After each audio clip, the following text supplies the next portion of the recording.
Yo, what up? This is Just Blaze. Right now you're rocking with the best. pp2g.com. You know what it is. All you people who have a problem with Serato, shut up. Point blank. There's no, like, it doesn't make you a better DJ.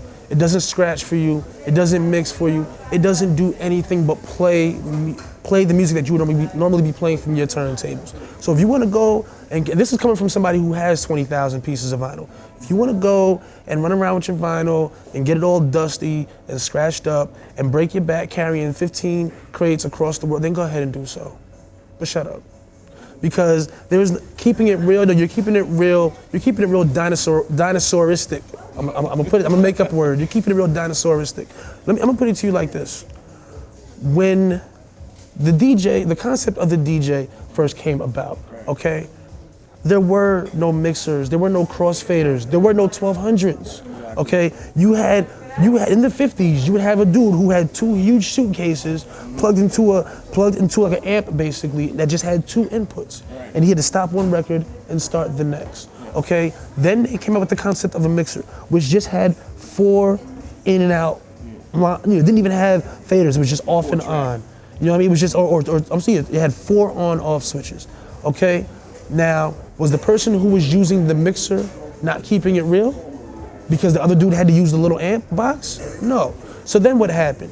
Next, they came out with belt drive turntables. Big advancement in technology. All of a sudden now, you had a belt-driven turntable which offered better tracking and more stability for cueing.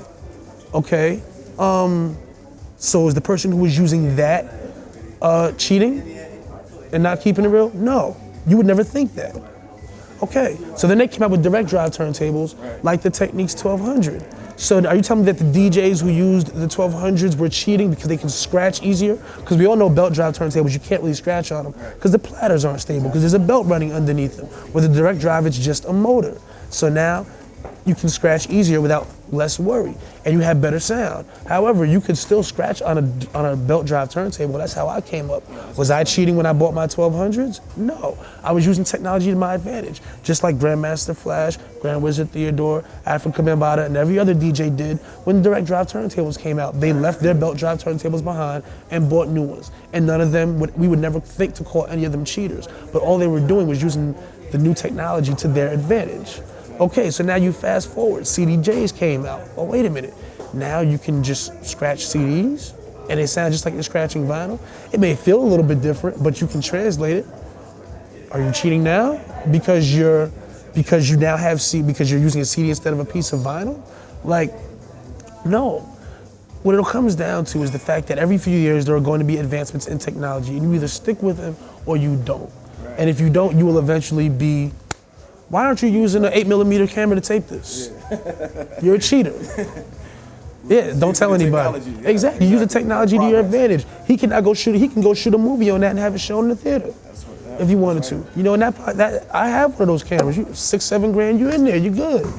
Yeah. So the same concept applies to everything else. Now, from the collector's standpoint, I think my only complaint with any of that is that nowadays, you can now just get online and download any record you want for the most part, especially breaks that used to be hard to find, that you used to have to hunt for. There were no bootlegs, there was no nothing. It was just, you either had the record or you didn't. But and you know what? It's a different day and age now. Like, people pride themselves on different things. And it was cool 10 years ago to be the only person that has this break.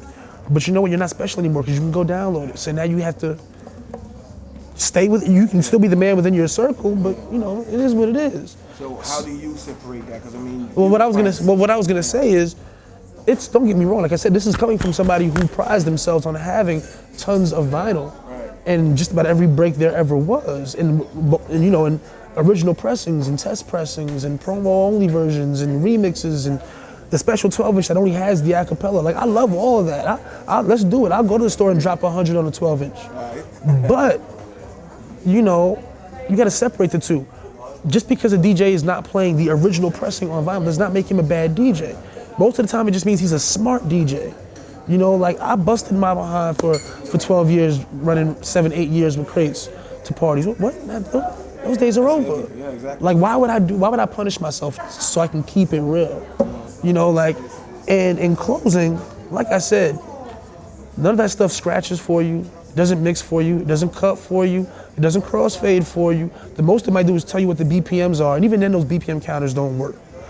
I don't even understand the concept of a BPM counter. That's one thing I always kind of felt was cheating, like, just feel it. Yeah. You know, like, but if you came up with a BPM counter, cool. But at the end of the day, Serato does not tell you what records to play or how to play them.